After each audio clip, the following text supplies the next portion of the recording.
I'm of British descent. I was born in Connecticut. My mother's English. I think I was very close to my mom growing up. So I had an English accent as a child. And my father once told me when I was 16 years old, this is real. I'm an embarrassment to him, and I've always been an embarrassment to him. And he's often wished I was born stillborn. But you know what? When someone's got a death wish out for you like that, in the same token, it's like being pushed out of the nest. There's an English expression: the same flame that melts butter also strengthens steel. So some things in life that destroy some people could be also things that build character. My family's home was never our home. It's very clearly my father's house. It's my mother. It's their money. It's their roof. Now, I don't know if this is a white thing, a generational thing, an Anglo-cultural thing. I mean, we grew up knowing that I was going to be out of the house at 18. I was 15 years old. I went to a Catholic school for 8 years, the same 60 kids. And then at freshman year in high school, I went to a public high school, 3,000 kids. It was overwhelming, but I made all new friends. It was a chance to rediscover myself. It was another world. We went from a place where it was 300 years old and pre-revolutionary war houses and big trees to Arizona in the desert. Everything had been built yesterday. Everybody was from somewhere else. It was like big brand new world in the desert. That it was like Orange County in the desert. Very white. There was no people of color in the entire high school. I never met an African American. And of course, what was more important to me? Academic excellence or peer acceptance? So it was peer acceptance. So I embraced the drug culture wholeheartedly. And also because I wasn't a jock or I couldn't fit into any other group in high school. You see, the freaks, I had something in common with them. I was artistic, I had long hair, I could do all this stuff. And also I was interested in alternative architecture.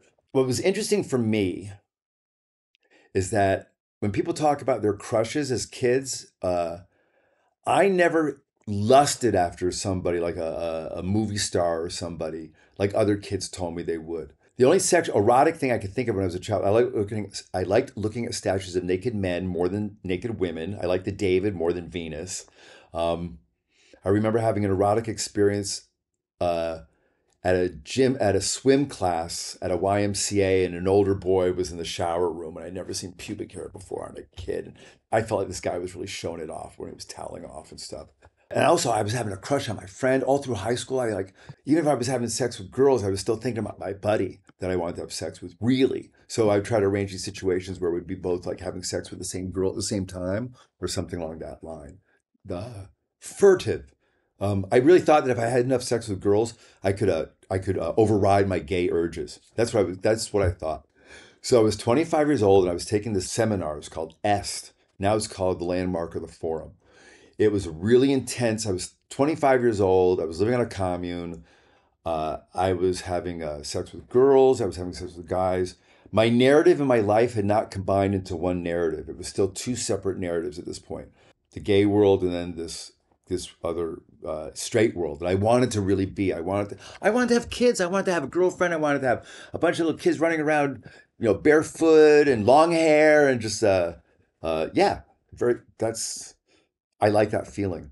So anyway, I'm in this seminar, but I hear your worst fears of what people are saying about you. They are. It's true, and you have to accept that. I get what they were doing with this, but at that point, that really hit me home hard. I got the gigs up.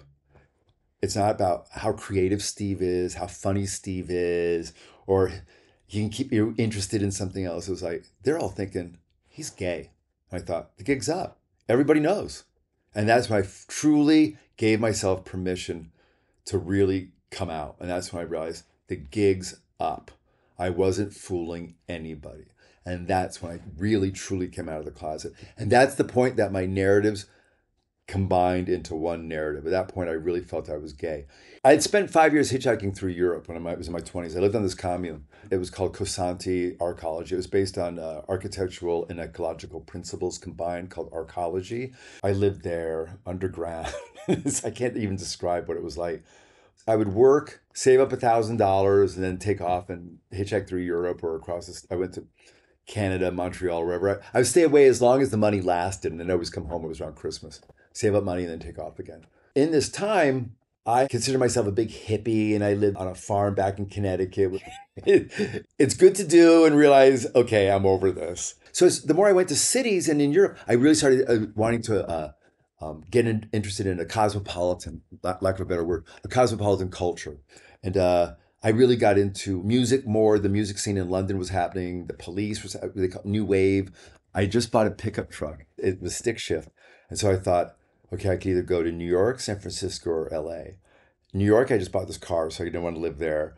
And then San Francisco, I didn't want to drive on a hill because I didn't know how to drive a stick shift on a hill. And also, that'd be really cliche. You come out of the closet and move to San Francisco. So I chose LA because it was flat and I could drive a stick shift in my Datsun pickup. That's why I'm in LA. And I've been here for 40 years, never expected to stay here as long as I did. So I'm 26 years old, just moved to Los Angeles. I was working for the airlines, doing some customer service crap. But I was just trying to get settled in LA. I wanted to get grounded in this new world. And it was fun. It was, again, because I'd been hitchhiking, so I wanted something new and different. And I embraced this. I embraced Los Angeles. I just wanted all this opportunity. So I started going to college at 26 years of age, and I got a degree in child development. Go figure. Teachers always brought me the little boys that they had that they couldn't deal with. It's like, here, you deal with them. You deal with them. So I was married for 12 years. Tom had been married to a woman before, so we had 2 children, joint custody, and we raised 2 kids together. And we split up 10 years ago, and I'm single again now. I'm alone, but I'm not trapped. I like vibing with young guys.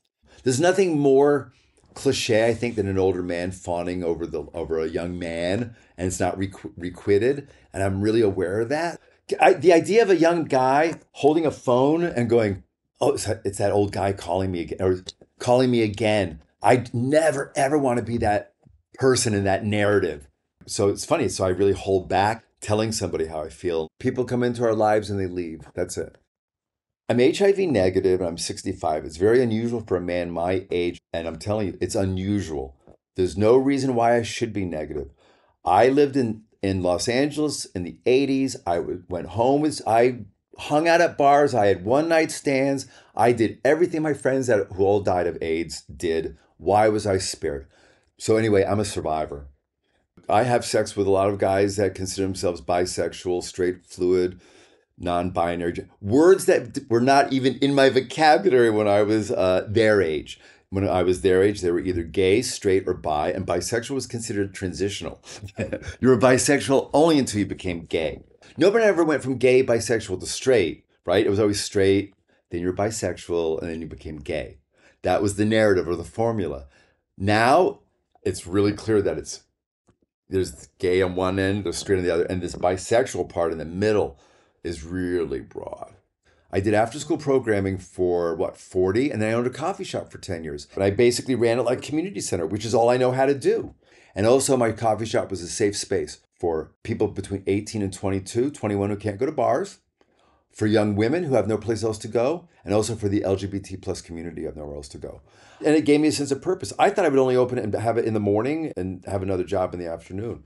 But it became so successful, I just did it. It was a lot of work. I'll tell you some advice. Starting a business at 55 was stupid, because if you spend all your time getting the business started and then, okay, now it's all been set, I'm tired. And I don't want to be doing taxes and payroll for fucking minimum wage. So I sold the business to my buddy. And then now he's got it. I still own the property. I'm collecting rents. I live in the back. So it's a bit of a shift. But people all still know me when I come to the shop. I know a lot of people in the community. My parents will tell me at my age, it's not what they expected. They're not surprised, because it's like, well, Steve always followed the path of the beat of a different drummer. So they're not surprised that he's gay and having a coffee shop in Los Angeles and he's doing all the shit that he's doing. But they're not disappointed. My parents are very proud that I own 2 properties, that I'm financially independent. I sit up at my cabin looking out the window and I think, if my 20-year-old self saw me now, would he say, you're in a good place? And I think, yeah, I'm good. I even found a piece of paper that I wrote when I was 18 years old that said, find a cabin. Isn't that weird? And that I've actually got that. So I have achieved everything I wanted. I wanted to have rental income. I have it. I have everything I want. Your needs are always provided for, but your wants will never be satisfied. I think that's the human condition. Truth is stranger than fiction. Embrace it. Everybody wants to have an interesting life. If you really told the truth, your life would be more interesting than you think it is. it would really be the life you have. And then that's the place to start because that's real. And we all know that even in a coming out experience, let's keep it real. Let's get real. And the more real it gets, the better it gets. Do you know how hard it is to work with me? The joke is, ask Steve to go get a hammer. Well, on the way to get the hammer, he's going to see that the birds need to get fed. And then the birds are going to be fed, but then he's going to go cut a tree branch and realize, oh, they need some intellectual stimulation. And then he's going to put a tree branch in there. And while cutting the tree branch to put in the bird cage, he's going to go, oh, the tree needs pruning. That hammer ain't coming back.